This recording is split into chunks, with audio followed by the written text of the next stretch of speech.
Hi, this is John and Hannah with Red Dice Diaries, and I'm hijacking this podcast to talk to John about hit points in the Fates. Okay, right, so obviously for people who aren't aware, I used to run an awful lot of Fate games. I don't run quite so many of them now because I tend to run more sort of like the OSR, like old school D&D stuff, but I still love the Fate for one-shots. I run it at conventions and stuff like that, and both Fate Core and Fate Accelerated. I'll probably also slip in a mention of the new Fate Condensed, but it's your show, love. What is it you want to know about Fate? I, for the last 2 years, have been running this crazy hybrid of Modiphius Star Trek and Fate. And so that's Modiphius Star Trek, which is like uses the 2D20 system normally, doesn't it? It does, but nearly all of it's been thrown out. There's just a few very simple parts of it that we've kept. Okay. Occasionally we'll use like one of the Modiphius powers as a Fate aspect or a stunt, but obviously then it'll be completely changed on the numbers. So you're sort of taking some of like the themes and the ideas from it, but you're adapting it. Specifically what we've taken from there is the names of some of the skills, because that was really neatly done. Okay. And the rather than everybody having their own fate points, there's a fate pool that everybody can add to. So it's like a communal sort of group thing. Yeah. Much like I think it's the momentum pool in the Modiphius. Yes, game. it is, yeah. I'm a very narrative GM. I don't like number crunching. There's sort of, from day one, been this like acceptance that these are main characters in a Star Trek show, so they're not going to die. Yeah, okay. There's been a definite lean away from combat, obviously because of the vibe of the show. Yeah, I mean, I've got to say, I mean, because I tend to run a lot of the old school like D&D games where, you know, like you're a first level guy and like a goblin arrow can like, yeah, and that's you dead. I'm sort of used to games that are like fairly sort of high turnover or sort of fairly high death rates, but I can certainly see why, you know, if you're running a Star Trek game, like unless you've got that red shirt of doom on, like you say, you're probably not going to cark it. Yeah, well, with it being Federation Day tomorrow, it's a good day to do this episode for you. Although it might not be by the time you're listening to this. But we're recording this on the 4th of April, so apparently I've been informed by Hannah this morning it's Federation Day tomorrow, and that is, for those of us who aren't like massively tracked up, the anniversary or pre-anniversary, whatever you want to call it. It's the date that Zephram Cochrane makes the first warp flight and makes first contact with the Vulcans, which is 43 years from tomorrow. And after that begins what I've come to know as the angsty that guy from Quantum Leap period of Star Trek history. Yeah. So also we're just entirely disregarding the new Trek. It didn't happen. That's because it's someone else's fan fiction. This is my fan fiction. That's because like so, in the words of like the immortal Lord Gant, it's trash. So what's been happening thus far? We have like different levels of characters, because small player group, big cast of characters. Okay. Everybody has their own A character. That character isn't going to get killed. Just that simple. Because it's so Star that's Trek. Like your Kirk, your McCoy, your Spock. That's your main characters in the show. There's also B characters. These are like recurring NPCs, or an NPC who's important to one story. They can die, but generally they're either alive or hurt or dead, as far as I do this. Again, because I tend to run quite a narrative story. Yeah, that's cool. And I like to keep it makes things sense for Star Trek as well, yeah. And then we have red shirts who are either alive or dead. There's a running joke that if a character doesn't have a name, then they're a red shirt.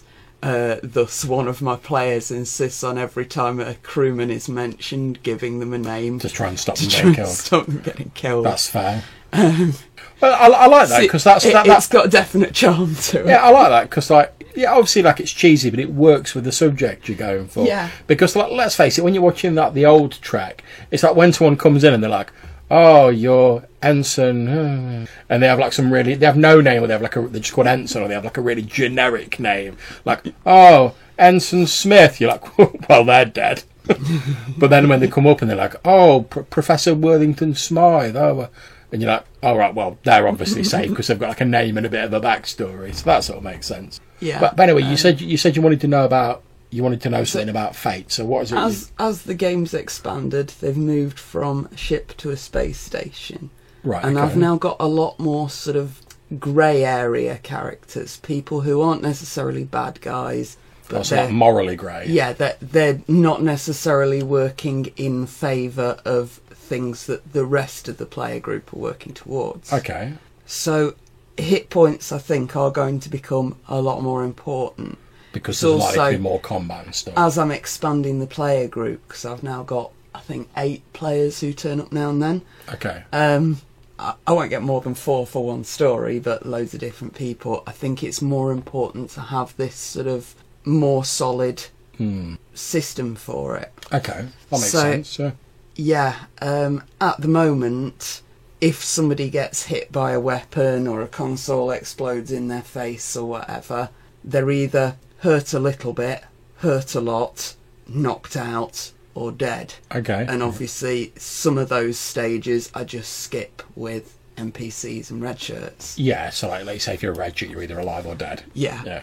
because there's no point in not doing. Yeah, that's fair. Unless- Unless it's for the story purposes. Yeah. Unless, Like, oh, I've been shot you in the know, leg. Oh. if the medical officer's there, I will allow the medical officer to attempt to save the red shirt. That's cool. Yeah, give You them a know, bit of like that's if their there's- flavour, isn't yeah, it? if there's nobody there who does that function and it's not important to the story, the red shirt's gone. But yeah, they don't let me kill the red shirts very often. Okay. Yeah, But that's what they're there for. that's what I thought as well. But they don't like it, so Well, you know, players do you love play their to your NPCs. player group, don't you? Yeah, yeah. So I wanted to ask you about how Fate normally does hit points. Okay. Because I've sort of vaguely wrapped my head around this whole stress and then consequences thing. I like the consequences because I do like to have, like, you know, character progression. Yeah, of course. In spite of it being Star Trek, we're moving to Deep Space Nine now rather than Next Gen. Okay, so we just talk a little bit about how Fate sort of by default does it. Yeah. So in Fate Core, you have a number of stress boxes. Mm-hmm. You have physical stress and you have mental stress. Mm-hmm. Now, these are represented by 1 to 4 boxes, depending on how tough your character is, the physical stress, or how much willpower you have for your mental stress. Now, each of those 4 boxes has a number next to it, 1, 2, 3, and 4. And when you get hit, you can tick one of those boxes to absorb that number of damage. So, but you can only tick 1 stress box for each hit. So, if I take, let's say I've got 4 physical stress boxes and I take 4 levels of damage, I can just tick the 4 box and go, that's absorbed, it's soaked. Okay, It does me yeah. no further harm. But you also have 3 consequence boxes, and these are labelled mild, moderate, and severe. Now, a mild consequence can absorb a level 2 hit, a moderate consequence can absorb a level 4 hit, and a severe can absorb a level 6 hit. Now, stress represents just like, you've got dinged, you've got a bit scorched, it's a bit of damage, but you brush it off, you carry on, it's not long term. Consequences are long term sort of injuries. Now, because you can only tick 1 stress box for each combat, like each round, let's say I take 6 points of physical damage and I tick that level 4 box, I've still got 2 levels left. So I would then have to tick my level 2 consequence box. But when you tick a consequence box, you also gain an aspect representing that injury that you write next to it. So I might take let's say someone's shot me in the back of the leg. I might take shattered kneecap or something, and the GM gets a free invoke on that. So at some point in the future, when I'm like, oh shit, we need to run away from these Cardassian agents who are coming after us. You can be like, oh well, you could run away. However, you've got a shattered kneecap, so that roll's going to be more difficult for you. And that's roughly how it works. Now, Fate Accelerated uses a pretty much the same method of doing it, but it simplifies it a lot. Well, not a lot, but a little bit. So for Fate Accelerated, which is the slightly more streamlined version, you just This is closer to what we're using. Yeah, so for this, you still have stress and consequences that work in the same way, but you just have one stress box that works for both physical and mental stuff. Okay. And you, again, you can only tick one stress box. You have 1 to 3 stress boxes in this, and you have the 3 consequence slots. And otherwise, it works absolutely the same. Now, when they did Dresden Files Accelerated, they made the stress boxes a little bit more like hit points. So in Dresden Files Accelerated, and also in Fate Condensed, which I'll talk about in a moment, they basically made each stress box is worth 1 point of damage. However, you can tick as many stress boxes as you want. So, and what they've done recently is they've brought out this Fate Condensed, which is a bit more like Fate Core. So it still uses skills and stuff like that, but obviously Fate Core came out, I think, about 8 years ago or something like that. So they've just sort of streamlined it a little bit, and they've taken aspects of what they've learned in other games. So in Fate Condensed, which is available freely as a PDF on Drive-Thru, you get 3 physical stress and 3 mental stress. You still get your 3 consequences, but each stress box is worth 1 point of damage, but you can tick as many as you want. So if I took 3 damage, I could just go, right, I'm ticking all my stress boxes, don't have to worry about it, and I don't have to take a consequence straight away. Obviously, if I then take some more physical damage and I've got no boxes left to be ticked, I have to take a consequence. And obviously you can have more than 3 dots depending on how tough you are, but so physically or mentally, but 3 is like what you start with. You can actually go up to 6, so you get more stress boxes, but they're worth less, but also you can tick more boxes off at one time, if you see what I mean. Okay, so talk me through. You're a Klingon with a bat'leth. I'm a Starfleet officer with a phaser. Okay. Come at me. Okay. Saucy. Okay. So what I would That's do. yo mama in Klingon. So what I would do is let's do this with like all 3 of those rules we've just been talking about. So I'm going to just have a quick look at a Fate core character sheet. So let's assume. Am I attacking you with a melee weapon? Yeah. I presume. Okay. So let's assume my fight score is great because I'm a Klingon warrior. It's my highest score, so I've got a +4 with that. Okay. So I roll my 4 fate dice. You get +2. You've got Okay, 6. so that gives me as a result of 6. Assuming I'm not using any aspects or anything like that, that means I've got a combat score of 6. Now let's assume you roll your defense roll and you only get a 3. Now the difference between those 2 scores means that I have done you 3 points of damage. So let's say, so you've got your 2 physical stress boxes here. You could tick box number 2 and go, right, that's 2 levels of damage dealt with, but I've still got 1 point of damage left, so I'm going to have to take a consequence. Now, because there's no consequences worth 1 box, you'd have to take the 2 one, so you get a mild consequence. Okay, so can I go 1 and 2 and use a 3? Yeah, you certainly can. Okay. Yeah. So you can go. So and then I've still got my 2 left. For exactly, the next 5. yeah, and that's the sort of thing you need to think about while you're doing it. So you've got rid of 1 using a stress box. You've got a mild consequence. So I then say, right, what's your negative aspect you've got from it, and you describe. So what injury might you have taken from this, like Klingon with his bat'leth attacking you, like a mild injury? Flesh wound to the arm. Okay, so flesh wound to the arm. So let's say in the next round of combat, you shoot at me with your phaser. Let's say you've got a +4 shoot score, because you're a well-trained Federation professional. Let's assume you roll a +2 like I did. You've got a result of 6. However, as the GM, I could go, all right, well, this Klingon, while he's trying to evade you, because let's say again that I've got a 3. So we've just reversed the results. Yeah. I could, however, say, because you've just recently obtained that consequence and I get a free use of it as the GM, I could go, yeah, well, unfortunately, you're a bit slow to bring up your phaser because of the injury to your arm. So the Klingon's going to get +2 to his roll because he's like trying to get into your blind spot or whatever. You know, you're struggling to get your arm and your phaser around. So my result now is a 5. So I've only taken 1 point of damage from you shooting at me, which I can just tick off one stress box, and I am grand. And that's how that would work in Fate Core. It would work the same way in Fate Accelerated, because, like I say, you still have the consequences and the stress, but you used to have like the one track. Now, if we were going to do this in Fate Condensed or like Dresden Files Accelerated, in that scenario earlier on where we were saying you got 3 points of damage, hadn't you? Mm-hmm. What you could do is, instead of going, right, I'm going to have to take one stress and a level 2 consequence, you could go, I'm just going to tick off all 3 of my stress boxes, each worth 1. That's the damage nullified.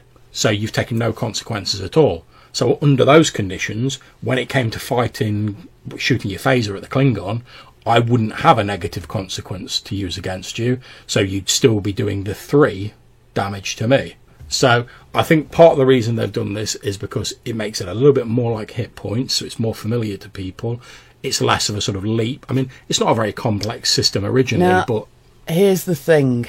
Consequences. Yes. At the end of the game, anyone that's injured is going straight to medbay and getting fully healed up. Okay, right. Well, the way this works, obviously you're free to do whatever you want with it in your game, but the way it works in like normal Fate is stress is automatically recovered at the end of the encounter, because that's just like you dust yourself off, you get up, you carry on, or you're like, oh no, my spandex tunic's torn, but apart from that, you're fine.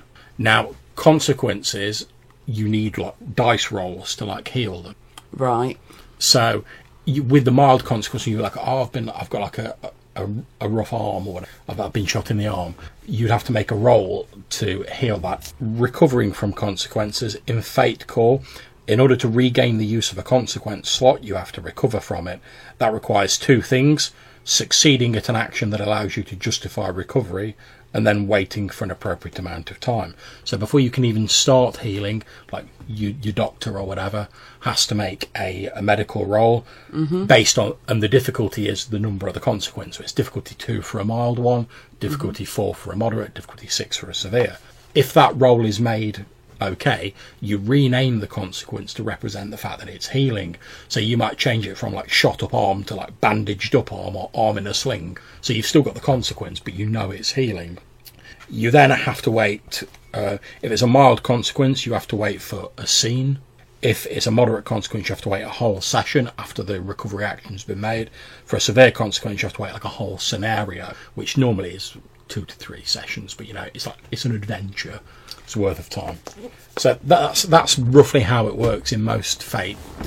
I mean, obviously you can adapt that. It depends on what you want to do for your game. As I say, for the setting, consequences like that, physical consequences certainly, don't really seem to fit, because it's so rare that somebody's like injured enough to need recovery, and I don't know how to put it really. You could say it's a massive flaw in the game. I just quite like the idea of a world where, you know, medical stuff gets done efficiently and well. So what I'm really looking at is a nice simple way that I can represent this stuff that's going to play for like while a combat's going on, but not going to be all right, well, a major sort of slower downer of my game. All right, well, let me float this idea past you. So if we look at the consequences box, we can see that split between the 3 of them, you've got 12 like levels of soak you can do. So you've got 2, 4 and 6. What I would suggest is you take that 12, add like your 3 stress onto it. So say everyone's got 15 stress. Yeah. Each is worth 1 point of damage. So when you get hit, you can just tick off. You do it like hits, you tick them off. Yeah. And I would just say, if you want to keep it in the style you're talking about, just say if those 15 run out, you're effectively out of action for that scene. You're not dead, nothing like that. After the scene, you assume that they've been dealt with by the doctor, or they've had a hyperspray or whatever, and they can be in the next scene. You can still have the potential of death, because you can just say like, if you're out of action and you and like let's say you go out of action and like none of your mates are around, and there's a Klingon stood over you with a big bat left like, Rah! Then the GM's within their rights to say like, yeah, you're dead. But that would be a wank way for a main character to go out exactly. Series, or if it's like dramatically appropriate. But yeah, I would say just give him like I mean, maybe not even 15, but just give them a number of stress points, each worth 1 damage that they can tick off like hit points, and say when they refresh at the start of each scene. If they run out in a scene, you're effectively out of action, you've been knocked out, you've been stunned by a phaser, whatever. So the penalty, so obviously you still want to be a bit careful, because the penalty is you're not going to be involved in the rest of the scene, because obviously you want there to be a penalty for it, but you'll be back into it next scene, if you see what I mean. Yeah. So the other thing is scaling of damage. Okay. Because as we've sort of discussed over the course of this already, I want to be able to represent everything from a fist fight, a knife fight, and like high-powered energy weapons, Yeah. all on this same scale. And obviously you've got the difference between the two roles, the like attack roll and the defensive roll. That's the amount of hit points you'd normally take away. That's correct. Would you suggest that I have like addition to that, like additional damage for the type of weapon used? What I'd suggest is that there's like an optional subsystem in Fate called like weapon ratings and armor ratings, which I don't use very often because I don't run a lot of sci-fi games. But I would suggest you use that, and it simply means that when you make an attack roll, if your weapon's got a weapon rate, that gets added to the damage, not to the attack roll. Yeah. So you make your attack roll as normal, and you go, oh, difference of 3, so I've done 3 levels of damage. I've got a weapon rating of 2, so it's actually 5 levels. Because if I wanted to have like lots of Kirk Fu fist fights, more hit points is better. Yeah, so for like that you can just say it's the difference. That'd be That's grand. 15, as you were saying. Whereas obviously, if somebody gets shot with a phaser, that should be lights out most times. In which case, Unless they're really hard. just give it a high weapon rating. So, What I yeah. would suggest for like something like a Federation phaser, where they've got the stun and they've got like the insta disintegrate setting. Yeah. What I'd suggest is you give it variable weapon ratings. So you might say something like, oh, if you fire it on stun, it's got weapon rating. So then it's the difference plus 2 is your damage. Then if it's going to be on like kill mode, just give it some like ridiculously high weapons rating, like, oh, it's got plus 15 weapons. Because you've got to bear in mind that even if you shoot someone and they go down to 0, if they're a player, they're not necessarily dead, they're just out of action for a scene. Yeah. So you go, so in our example where like you're shooting at the Klingon, you've beat him by 3, you go, oh yeah, I'd set my phaser on kill. We go like, alright, that's 18 hit points worth of damage you've done. Alright, well he's only going to have like max 15 like stress, even if he's uninjured at the start of the fight. Right, that's him down if you've hit him. Now if he's like an NPC, that's him dead. You've disintegrated him. You describe it however you want. If he's like a player character, oh, you shot him with it, but you can come up with whatever rationale you want, but it's not killed them. It's just taken him out of action. Maybe they get captured or whatever, and you can spin off from there. So that's how I'd do that. And then obviously the 3 different types of characters that we've got, the red shirts, the B characters, the A characters. Give them different levels give them of different stress. levels of Yeah. hit points, yeah. Yeah, so Cool. I'd say, to be honest, do like how they did in D&D 4th edition with like minions for red shirts. Just give them 1 stress. Because then it's like, theoretically, like a Klingon could leap out, smack a red shirt, and he'd be dead. Yeah. Just give them one Which stress. makes sense. Yeah, just give them 1 stress. If they're like a low level NPC, you know, or whatever, like a sector, maybe give them between 5 and 10 stress. If they're like a full like A grade like character, give them the full 15. Okay, so next thing to consider, Yeah. again, it's Trek Sci-Fi. I've got at least 1 psychic in the player group. Okay. I've also got an AI who, again, I need to slightly adapt this so that people can like attack the computer system or try and hack into the computer system, which is her, so it is an attack on her. So obviously what we've been talking there has been all physical attacks and stuff. Well, the thing is, because we're only using 1 stress track, mental attacks will just inflict stress on you in the same way, because it's quite abstracted. So, to be brutally honest, for your purposes, it doesn't matter whether you get taken out of action in the scene by a mental or psychic attack, or whether it's a phaser. The end result is still you are taken out of action for that scene. Okay. If I wanted to represent something, what I'm more thinking about is like character representation with the hit point. Obviously, it makes more sense for the big burly Klingon to have more physical hit points, less mental hit points. Yeah. Whereas the Betazoid, Betazoid in general for that matter, is going to have a lot more mental hit points than the Klingon, but his physical hit points are going to be sort of on the same scale as you would for a human. That particular character used to be a security officer, so he's going to be fairly tough on both. Right, there's a couple of ways I can think just off the top of my head you can handle that. The first is you can split your stress track and have a physical and mental stress track, like Fate Core and Fate Condensed. And then if it's a physical attack, it's off the physical stress, mental attack comes off the mental. Easy peasy. Yeah. Now, if you're going to go that way, you might want to consider giving like maybe 10 instead of 15 on each, because then you've potentially got more stress, whereas... What I was thinking was give them up to 10 on either and give them 15 points to spend themselves on what they think's appropriate. That's a great way of doing it. The other way you could possibly... And that would work absolutely fine, I'm sure. The other way you could do it is, as I said, with like weapons and armour rating. So the way armour rating works is the reverse of weapon. So if you're phasering my Klingon and you beat me by 3 and I go... oh yeah, but I'm wearing like Klingon combat armour, which gives me an armour rating of 3. It doesn't affect my defence roll, but then it deducts from the damage done. So if you've only done 3, I'm like, yeah, I've still taken the hit, but it's been like, the force of it's been deflected by my Klingon combat armour, so I've actually taken no damage. So here's another thing. Well, I was going to say, but before you go into your other thing, what you could do, if you didn't want to have 2 different stress tracks, what you could do is for people that are particularly strong sort of mentally, you could give them like an armour rating, but only against a certain type of attack.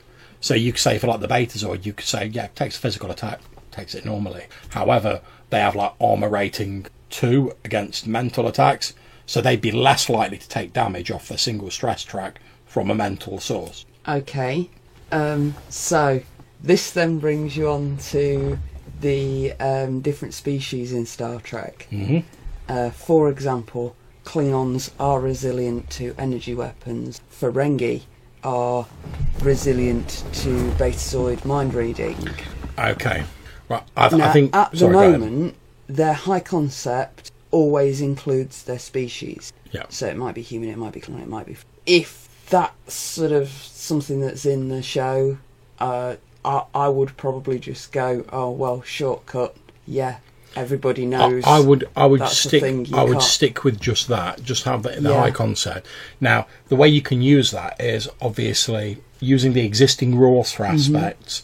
Like, to use the example of like you shot at my Klingon warrior again. When I'm making my defence roll, I could go, I'm making this defence roll. However, because I'm a battle hardened Klingon warrior, I'm going to spend a fate point with my high concept and get a +2 on that defence roll. Or I could be like, oh, okay, you're trying to attack me psychically.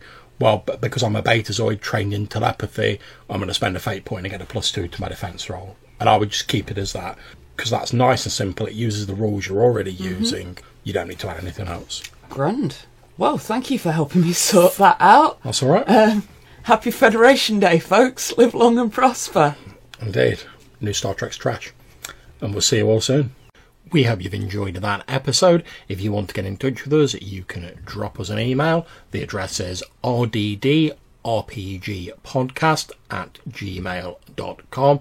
Or if you want to leave us a voicemail message, you can head over to our page on speakpipe.com, and that will allow you to leave a 90-second voicemail, and you might even be featured in a future show. There's a link to this included in the show notes, as well as a link to our website and other places where you can contact us. We hope you enjoyed the show, and we'll see you soon.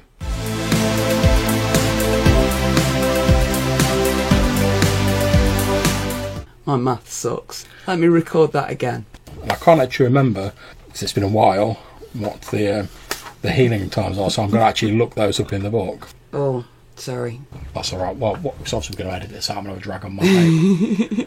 Chris, are you stealing my purple drink? I'll let you off. Oh, I've got some Red Bull there. There you go.